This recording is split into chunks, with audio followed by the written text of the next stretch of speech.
Maligayang pagbabalik mga kasolida. Inoue last fight na sa under Bob Arum. Shingo Inoue nababahala. WBC nagdesisyon na. Haney nasa ospital pa din. Malala pala ang tama. At Casimiro latest update. Yan ang ating mga pag-uusapan. Para sa ating unang balita mga kasolid, WBC President Mauricio Sulaiman nagpaliwanag na nga kung bakit si Devin Haney pa rin ang WBC Super Lightweight Champion kahit natalo nga ito kay King Ryan Garcia.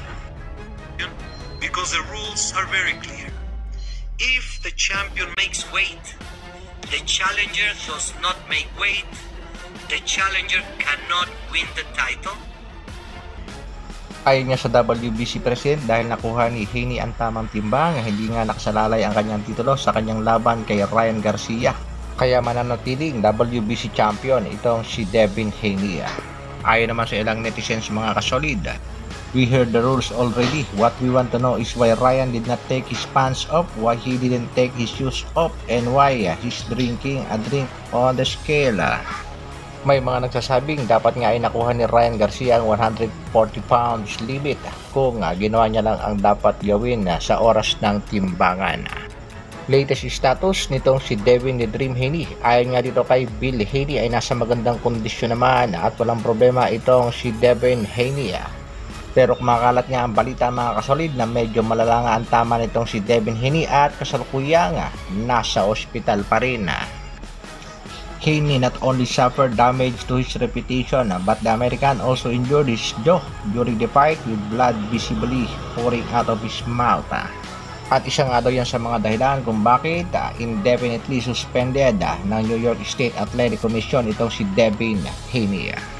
Maraming mga boxing fans ang bumatikos kay Bill Haney, lalo-lalo na itong si Floyd Mayweather dahil hindi nga daw pinrotektahan itong si Bill Haney ang kanyang anak sa laban.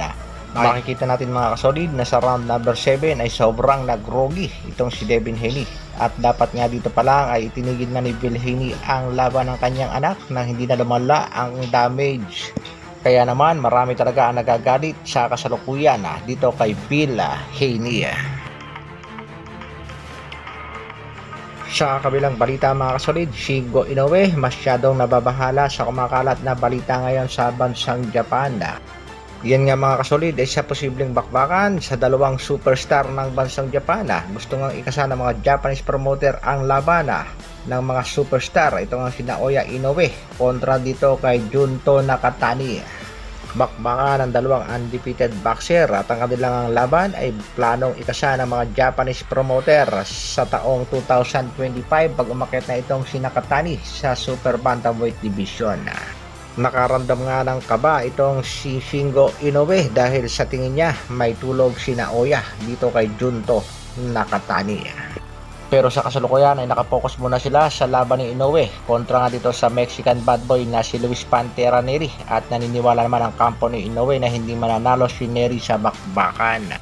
Bali-balita rin mga kasolid na bibitawan na nga ng top rank promotion na Bob Arum itong si Naoya Inoue sa kadahilan ng nabigo nga itong si Bob Arum na maikasang laban ni Naoya Inoue sa bansang Amerika. Sa madaling salita, hindi nga pumayag itong si Naoya Inoue at ang mga Japanese promoter na madala ni Bob Arum ang laban itong si Inoue sa bansang Amerika.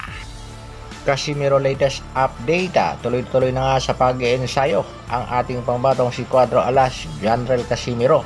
Halos araw-araw na nga yan mga kasolid, nakikita natin ang training na nag-iisang angas ng Pinas na si Cuadro Alas General Casimiro.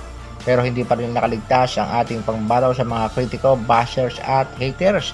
Tila wala daw pagbabago sa training ng ating pangbatong si angas ng Pinas.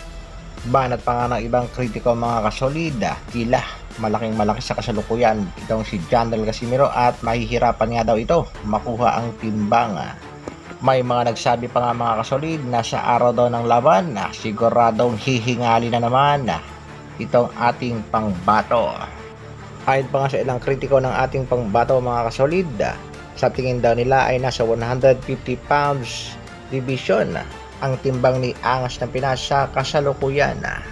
Kaya ang masasabi lang natin mga kasolid sa Team Casimiro, huwag lang pansinin ng mga kritiko, mag-focus lang sa goal at mag-focus sa pag-e-ensayo. Hanggang dito na lang muna mga kasolid. Maraming salamat sa patuloy na pagsuporta at panonood. Isang like naman dyan at sa mga bagong mapapadaan sa ating munting channel, pa-like, share, subscribe na rin. Mabuhay, Dr. Alvin Vlogs. Brrr.